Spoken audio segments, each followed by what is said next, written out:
गोशगुजार ये बात करना चाहता हूं कि रायवन लाहौर में 3 साल की बच्ची, मसीही बच्ची के साथ एक मदरसा के कारी साहब ने रेप किया है।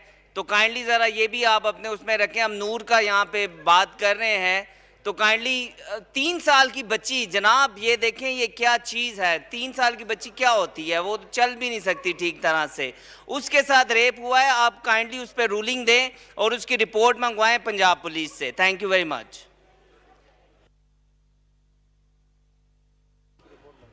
जी अली मोहम्मद खान साहब।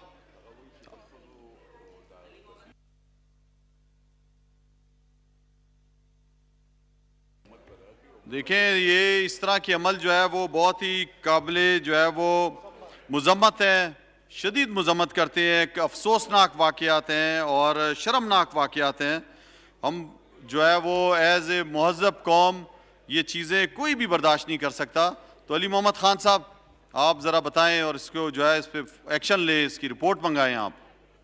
जी अली मोहम्मद खान साहब। जी बिल्कुल, ये बहुत इंपॉर्टेंट इशू है और इस पर जो आपने डायरेक्शन दी है वो बिल्कुल सही है, और जिस तरह आप चाहेंगे और जिस पे इनकी तसल्ली होती है वो रिपोर्ट भी मंगाएंगे। और अभी जो हाल में वाक़यात हुए हैं वाकई इंतहाई काबिल अफसोस भी हैं, लेकिन काबिल तवज्जो और फ़िक्र और परेशानी के भी हैं, और हम सबको इस पर गौर व फिक्र भी करनी है। और यहाँ पे इस ऐवान में अगर इस पर आपने ऑनरेबल डिप्टी स्पीकर साहब डिबेट करना चाहते हैं, कुछ मेंबरान की रिक्वेस्ट भी आई है, वो भी किया जा सकता है, या फुल डिबेट या असम्बली की कार्रवाई के बाद आधा एक घंटा या घंटा इसको दे दें। मैं समझता हूँ कि जिस तरह आप मुनासिब समझे बिल्कुल इसको डिस्कस किया जाना चाहिए, ताकि दोनों आइल्स के दोनों तरफ से मेंबरान, बिलखुसूस ख़वातीन ऑनरेबल मेंबरान की इस पर राय आ जाए तो हम इसको सपोर्ट करते हैं। सही जी, सर शुक्रिया। जी अस्मा कदीर साहिबा।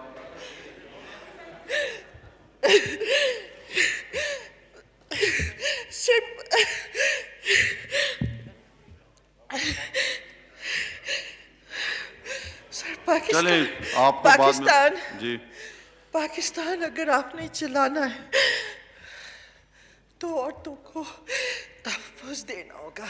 उसके हर कातिल को, उसके हर कातिल को, उसके हर रेपिस्ट को सरेआम फांसी अब देनी होगी, बिल्कुल देनी होगी। आगे हम नहीं चलने देंगे इस तरह, पाकिस्तान ऐसे नहीं चलेगा। Thank you.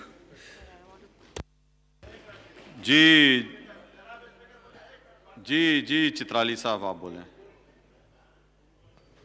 जनाब स्पीकर, हकीकत यह है कि ये सारे दिलखराश वाक़यात हैं।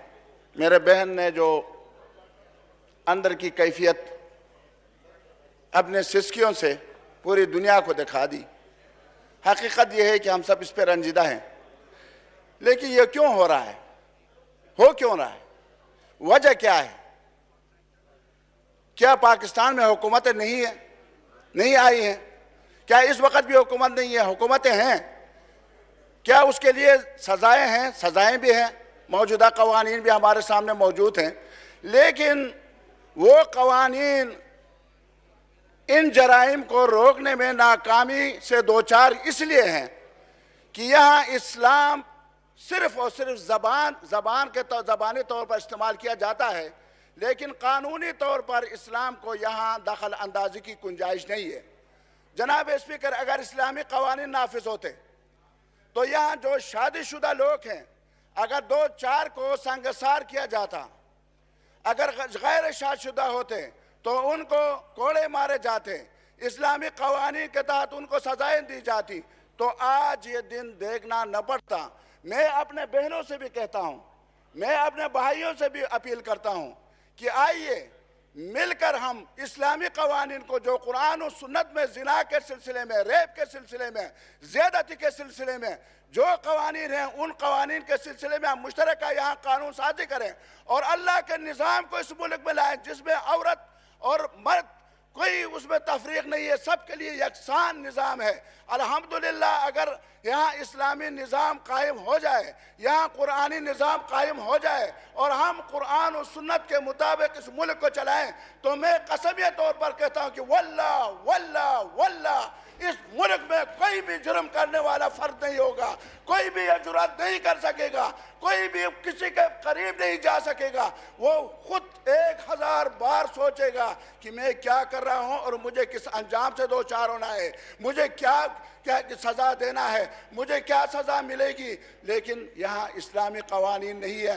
जब हम इस्लामी कवानीन की बात करते हैं जनाब स्पीकर, तो हाँ मजाक उड़ाया जाता है कि इस ज़माने में भी ये लोग इस्लामी कवानीन की बात कर रहे हैं। और यहाँ तो बिल्कुल जनाब स्पीकर आपकी तवज्जो, ये बहुत अहम बात है जनाब स्पीकर। जी जी सुन रहा हूँ जी, मुख्तसर मैं आपसे ये दरख्वास्त करूंगा, आप बहुत अहम चेयर पे तशरीफ फरमा है,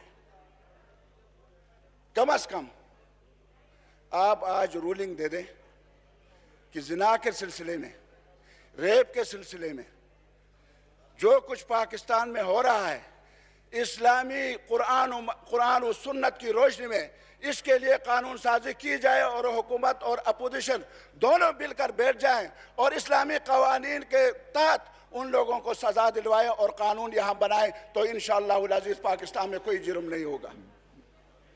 जी डॉक्टर शाजिया सोबिया साहिबा।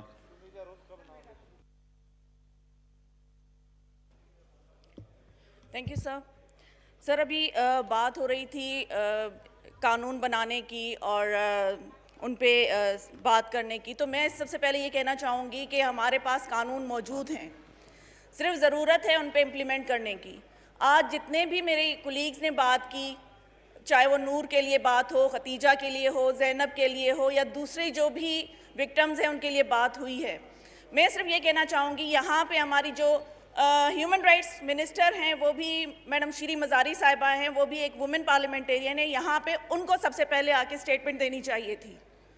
और यहाँ पे हमारे पास माशाल्लाह से वुमेन पार्लियामेंटेरियन कोकस भी मौजूद है, जिसके प्लेटफॉर्म से यहाँ पे हमारे पास एक रेजोल्यूशन आनी चाहिए थी, जो दोनों काम नहीं हुए। मैं यही कहना चाहूँगी कि हमारे पास सारे कानून मौजूद हैं और उन कानून पे सिर्फ इम्प्लीमेंट की ज़रूरत है, जिसके लिए अगर हम आपको अच्छे नहीं लगते, लेकिन पाकिस्तान की आवाम के लिए आप आएँ और बैठे इन कानून पे इम्प्लीमेंट करवाएँ। अभी बात की थी डॉक्टर शहनाज ने कोविड की। सर हमारे पास जब मैसेज आता है कि कोविड के SOPs को फॉलो करते हुए आपने एक्स्ट्रा विजिटर्स नहीं लाने, ये गैलरीज भरी हुई आपके सामने हैं, ये देखें कि कोविड कहाँ से आ रहा है। और एक मेंबर अगर असेंबली का सेशन अटेंड करके कोविड पॉजिटिव होता है तो आप देखें कि कहाँ पे कोविड है। थैंक यू जी। जनाब मोहतरमा जरताज गुल साहिबा।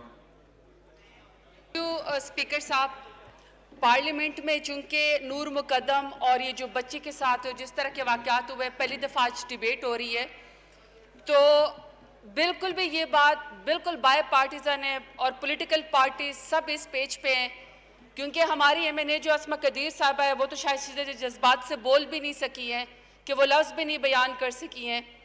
लेकिन स्पीकर साहब, तमाम पार्लियामेंट को मैं ये बात बताना चाहती हूँ कि इस वक्त पाकिस्तान के अंदर जिस तरह के इस तरह के जराइम हो रहे हैं, ये पाकिस्तान की तारीख़ में पहली दफ़ा हो रहा है कि हुकूमत वक्त स्टेट हुकूमत पाकिस्तान उसकी मुद्दई बन रही है, उसकी मुद्दई इस वक्त जो है वो हुकूमत पाकिस्तान है। दूसरा जो है, पाकिस्तान के अंदर कवानीन है, इम्प्लीमेंटेशन के लिए कभी भी कोशिश नहीं की गई है, लेकिन पहली दफ़ा इस दफ़ा जो फेडरल गवर्नमेंट का PSDP है, उसके अंदर 100 मिलियन रुपए जो है एंटी रेप लॉ फंड के लिए रखे गए हैं और उसके ऊपर मजीद भी बात हो रही है कि इम्प्लीमेंटेशन को बेहतर बनाने के लिए हम कितने पैसे जो है वो मुख्तस कर सकते हैं। इस्लामाबाद में जो वाक़या हुआ, उनके हमसायों ने भी सुना होगा, उनके चौकीदारों ने भी सुना, लेकिन अनफॉर्चुनेटली उस बच्ची की चीखें किसी को सुनाई नहीं दी। तो मैं स्पीकर साहब यहाँ पे, स्पीकर साहब आपकी थोड़ी सी तवज्जो चाहती हूँ। स्पीकर साहब, मैं यहाँ पे पार्लियामेंट को ये बात बताना चाहती हूँ कि इस्लामाबाद के अंदर मैं खुद विजिट करके आई हूँ। IG के अंडर एक प्रोटेक्शन यूनिट जो है, जेंडर प्रोटेक्शन यूनिट बना हुआ है। मेरी तमाम पार्लियामेंटेरियन से ये रिक्वेस्ट है कि आप लोग प्लीज़ उसको विजिट करें। और इस्लामाबाद के अंदर 14 साल के बच्चे से अगर कोई वहाँ पे उससे मजदूरी करवा रहा है, मुशक्कत करवा रहा है, उसको ज़बरदस्ती घर के अंदर रखा हुआ है, या कोई खातून जिसके ऊपर कोई वायलेंस कर रहा है, घर के अंदर कर रहा है, या इवन पार्क के अंदर अगर बच्चियां बैठे हुए हैं और कोई हरासर उनकी फोटोग्राफ उतार लेता है और फिर उनको बाद में ब्लैकमेल करता है, उनके लिए भी प्लीज़ तमाम लोग सुन लें कि इस्लामाबाद के लिए हेल्पलाइन है तमाम ख़वातीन के लिए, जेंडर बेस्ड प्रोटेक्शन के लिए। उसका नंबर है 8090। आप 8090 पे अगर बच्ची या खातून कोई खुद डर के मारे उस पर कॉल नहीं कर सकता है तो प्लीज़ उनका हमसाया या कोई देखने वाला भी उसके ऊपर कॉल कर दे। सिर्फ 4 से 5 मिनट के अंदर आपके पास जो है वो हेल्प यहाँ पे पहुँच जाएगी। बाकी कवानीन भी मौजूद हैं, डॉक्टर शीरी मज़ारी साहिबा भी आ गई हैं। पहली दफ़ा हुआ है कि हम लोगों ने रेप की डेफिनेशन चेंज कर दी है और प्राइम मिनिस्टर साहब ने इस लॉ के अंदर खुद डलवाया हुआ है जो एंटी रेप लॉ है, कि जिसमें खातून की या विक्टिम की किरदार कशी या जो शेमिंग होगी ये बिल्कुल खारिज होगी। न ये देखा जाएगा कि उसका किरदार क्या था, उसके कपड़े कैसे थे या उसका सोशल स्टेटस क्या था, बल्कि स्टेट उसकी मुद्दई बन के उसके खिलाफ जो है वो पर्चा करेगी और एक्शन लेगी। और जो मौजूदा वाक़यात हुए बिल्कुल इनह्यूमन है। लेकिन स्पीकर साहब मैं आपको ये बात बता दूं कि कोई इस वक्त जो है कोई अंधा केस नहीं है, तमाम कल्प्रिट जो है वो पकड़े जा चुके हैं, उसके खिलाफ स्टेट खड़ी हुई है। प्राइम मिनिस्टर साहब खुद नोटिस लेते हैं और पहली दफा अगर डर के मारे कोई उनका हमसाया या घर वाला मुद्दई खुद नहीं बनता या विक्टिम, पहली दफा तमाम जो इस तरह के केसेस हो रहे हैं उसके अंदर हुकूमत पाकिस्तान खुद मुद्दई है। बहुत शुक्रिया। बहुत शुक्रिया जी। शमीम आरा पंवर साहबा। Thank you mister speaker. बात यह है कि हम मुल्क में रहते हैं वो एक इस्लामी जमहूरिया पाकिस्तान है। इस पाकिस्तान की आबादी तकरीबन आधी ख़वातीन पर मुश्तमिल है। वो किसी की माँ है, किसी की बहन है, किसी की बेटी है। इस रियासत की जिम्मेदारी है उनको तहफ़्फ़ुज़ फराहम करना। हमने कानून तो बना लिए हैं मगर कानून पर अमल दरामद होना बहुत ज़रूरी है, चाहे वो कायनात का मसला हो, चाहे खतीजा हो, चाहे ज़ैनब हो। तो मैं यही गुजारिश करूंगी इस असेंबली से कि आप कानून बिल्कुल करें, मगर जो मुजरिम है, चाहे मोटरवे का वाक़या हो, पाकिस्तान के किसी हिस्से में हो, मैं ये चाहूँगी कि हम कानून साजी ऐसा करें कि आइंदा कोई ऐसा अमल करने से पहले 100 मरतबा सोचे। जब तक हम मुजरिम को सज़ा न देंगे, मैं तो यहाँ मुतालबा करूँगी जो भी हमारी बच्चों के साथ या हमारी माँ बहनों के साथ होता है तो मैं तो मुतालबा करूँगी उनको फांसी दी जाए। जब तक इस पर अमल नहीं होगा ये ऐसे वाक़यात होते रहेंगे। आज ये कमेटी बनाकर फैसला किया जाए। बहुत शुक्रिया जी। सुनीला रुत साहबा।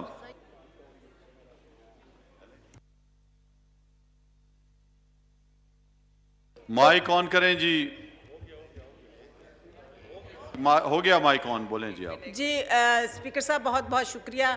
मैं आज वो बच्ची अनाया जो रायविंड की बच्ची थी जिसकी 3 साल की उम्र है, मैं उस घराने में गई जब मैं लाहौर में थी और सर ये बहुत जुल्म हुआ। वो आदमी पकड़ा गया है, वो जेल में है, उस पर FIR कट गई है और DNA जो है वो फोरेंसिक लैब में चला गया है। मैं बिल्कुल तायद करती हूँ अपनी मिनिस्टर साहिबा की जिन्होंने अभी बात की कि हुकूमत जो है वो बिल्कुल ऐसे जो मुजरम है उनके साथ खड़ी है और पंजाब हुकूमत भी बड़ी मुतहरक है इसमें। लाहौर में एक और भी केस हुआ था आसिफ टाउन में जहाँ पर 6 साल की बच्ची के साथ रेप हुआ। सर मैं ये इस फ्लोर से ये कहना चाहती हूँ कि हमें इस वाक़यात की रोकथाम करने की ज़रूरत है, सिर्फ कानून बनाने की ज़रूरत नहीं है। कानून तो ऑलरेडी मौजूद हैं, उनकी इम्प्लीमेंटेशन और रोकथाम बहुत ज़रूरी है और लोगों को आगाही देने की ज़रूरत है। हम बहुत ज़्यादा मॉरली हम गिर चुके हैं माशरे में और हमें as MNAs, as civil society हम और हुकूमत हम सबको एक पेज पे आने की ज़रूरत है ताकि इस किस्म के वाक़यात को रोका जा सके। जनाब स्पीकर, यहाँ पर कानून साजी की बात हुई, कानून तो मौजूद हैं, इम्प्लीमेंटेशन भी होती है, लेकिन क्या हम अपने रवैयों को किस तरह से चेंज कर सकते हैं, इसमें हम तमाम कुव्वतों को इकट्ठा होना पड़ेगा और सबको एक प्लेटफॉर्म पे खड़ा होना पड़ेगा ताकि हम औरतों के साथ जो जुल्म होते हैं, बच्चियों के साथ जो जुल्म होते हैं उनकी रोकथाम कर सकें। बहुत शुक्रिया जी। बहुत जी। मेनाज अकबर अजीज साहबा। बहुत शुक्रिया स्पीकर साहब। मैं सबसे पहले नूर मुकद्दम के वालिदैन से अफसोस करती हूँ और उनके लिए दुआ करती हूँ कि अल्लाह ताला उनको अपने जवारे रहमत में जगह दे। और स्पीकर साहब, जो आज मैं बात करूँगी, मैं कोशिश करूँगी कि मैं सारे पाकिस्तान की ख़वातीन की अक्कासी कर सकूँ कि वो इस वक्त किस कदर दर्दनाक सिचुएशन से गुज़र रही हैं। ऐसी इनसिक्योरिटी, इतना डर मैंने कभी ख़वातीन में नहीं देखा। हर बच्ची से बच्ची पैदा होने के बाद से लेके बूढ़ी माँ तक इस वक्त पाकिस्तान में सेफ नहीं है, बिल्कुल भी सेफ नहीं है। नूर मुकद्दम के केस की बात आती है तो मैं अपनी जो हमारी पुलिस है और हमारे बाकी इंस्टीट्यूशंस हैं उनकी तारीफ़ करती हूँ कि उन्होंने जो कल्प्रिट है, जो मर्डरर है, जो स्लॉटरर है ज़ाहिर जाफ़र, उसको पकड़ लिया है। मगर सर, ये कोई निशानदेही नहीं है कि वो केस इंसाफ दिलाएगा। हमें इस हाउस से ये बात करना होगी, हमें इस हाउस से ओवरसाइट करना होगी कि नूर मुकद्दम को इंसाफ मिले और ज़ाहिर जाफ़र को फांसी मिले, तब जाके पाकिस्तान की औरत अपने आप को महफूज समझेगी। आज स्पीकर साहब, मैं आपको आज की एक बात बताती हूँ। आज मैं एक दुकान में गई तो वहाँ पर रिसेप्शनिस्ट जो थी वो अकेली थी। काउंटर पे जो लड़की बैठती है उसके साथ एक और खातून बैठी थी। तो मैंने कहा आप तो यहाँ नहीं होती? तो उन्होंने कहा मैं साथ बैंक में होती हूँ, मुझे इन्होंने बुला लिया क्योंकि ये अकेली थी, इनके साथ जो साहब होते हैं वो नमाज पढ़ने के लिए गए थे। ये बहबूद बुटीक है, उसकी मैं बात कर रही हूँ। तो मैंने उस बच्ची से पूछा कि क्या, उसने कहा आपने वो नूर मुकद्दम केस नहीं सुना, मैं अकेले इस दुकान में नहीं बैठ सकती। Main city centre of Islamabad, और ये जो कत्ल हुआ, ये जो गला कटा, मेन सेंटर ऑफ इस्लामाबाद, इसको स्पीडी ट्रायल में होना चाहिए, इसको एंटी टेररिस्ट कोर्ट के तहत होना चाहिए। और हम महीनों में, सालों में नहीं, महीनों में इसका चाहते हैं और सरेआम इसको फांसी लगनी चाहिए। बहुत शुक्रिया। बहुत शुक्रिया जी। जनाब उज़मा रियाज साहबा।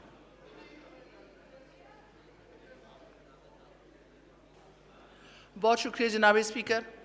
जनाब स्पीकर, ये जो आज जिस चीज़ पे हम बहस कर रहे हैं, सबसे ज़्यादा ये हम सब ख़वातीन के लिए एक इंतहाई दुख का मकाम है कि अनाया जैसी बच्ची को, नूर मुकद्दम जैसी बच्ची के साथ जो कुछ हुआ, वो उसकी मज़म्मत करते हुए भी शर्म आती है कि हम मज़म्मत ही करते रहेंगे या हम कोई प्रैक्टिकल इक़दाम भी करेंगे ऐसे लोगों के ख़िलाफ़।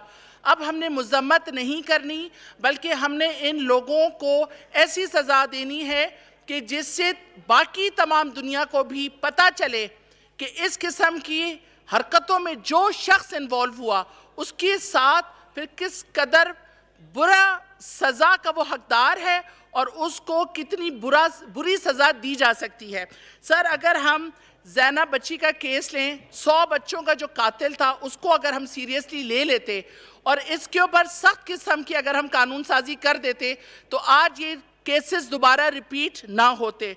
सर, मैं ये चाहती हूँ कि कानून साजी के साथ साथ वो तमाम वेब चैनल्स और वो वेबसाइट जो गैर अखलाकी चीज़ों पर मबनी हैं उनको ब्लॉक किया जाए, उनको बैन किया जाए। इसके साथ साथ जो ड्रामे आजकल दिखाए जा रहे हैं, ये हम अपनी नस्ल को गलत पैगाम दे रहे हैं, हम इस्लामिक तार से पीछे हटते जा रहे हैं। सर, मैं ये रिक्वेस्ट करूंगी कि ये गवर्नमेंट इसको प्रायोरिटी में रखे, तमाम गैर इखलाकी वेबसाइट्स को, वेब चैनल्स को बंद किया जाए, तमाम गलत किस्म के ड्रामों को बैन किया जाए और इस्लामिक तार को तमाम स्कूलों के अंदर बेहतरीन तरीके से पढ़ाया भी जाए और अपने बच्चों को इस्लाम की तालीमात पे अमल किया जाए। सर, हम आजकल यूरोप की तरफ तो जा रहे हैं, अंग्रेज़ तो बच्चों को बना रहे हैं, लेकिन अभी तक हम अपने बच्चे को सही करके मुसलमान नहीं बना सके। मैं चाहती हूँ हम सब का ये फ़र्ज़ बनता है कि हम अपने बच्चों को बेहतरीन मुसलमान बनाएं और इस किस्म जो गलत किस्म के कामों में लोग इन्वॉल्व हैं इनको करार वाकई सज़ा दी जाए ताकि बाकी जो लोग हैं वो इससे इबरत हासिल करें और दोबारा इस किस्म का सोच भी ना सकें। बहुत शुक्रिया जी। मोहतरमा नसीबा चन्ना साहबा। मोहतरमा। शुक्रिया स्पीकर साहब, आपकी बड़ी मेहरबानी। यहाँ पर